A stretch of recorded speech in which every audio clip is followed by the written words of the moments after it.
only about 3% of the self-storage industry is currently under construction right now, which is great. It was 5, 6, 7 in last year before it. So it's finally trending downward. And even as Jay mentioned here in the chat, and it says here, Phoenix, Vegas, huge supply issues, huge rate pressure. Charlotte's had a ton of new product delivered, but also conversely, it's one of the fastest growing markets in the country. So it's more of just a math equation of when does this balance out? Is it 2 years? Is it 5 years? But that's the dice you got to roll at the end of the day, is do you have the stomach or the balance to roll that interest carry in the interim? As far as top and bottom performing markets, DC 4% year over rates, and then Austin and Vegas, again, sharpest decline at 3 and 2.8. And as I mentioned, the June numbers came out, and Vegas was down even further beyond that. So I think we're going to continue to see those pressures in those markets for quite some time.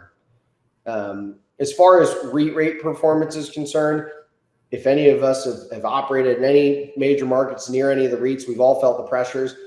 There's this huge delta between what they're advertising and what they're actually charging. And it's about 14% through end of last year, this delta we're seeing.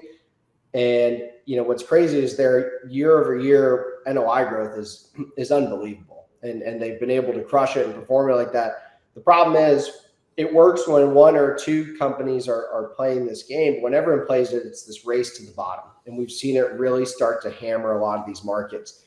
In theory, ECRIs work very well when pushing them against lower street rates.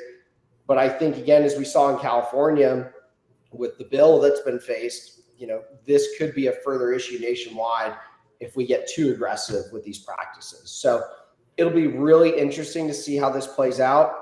California has made themselves pretty firm on where they stand in this issue. I have a feeling that other blue states will follow suit. What I don't want this to become is a national rate control problem. We've seen that in a lot of multifamily markets. I fear it could happen in storage if people get too aggressive or greedy with these practices. So I say all this, I think there will be a lot of legislative work done in the next 12 to 18 months that will shed a lot of light on this issue.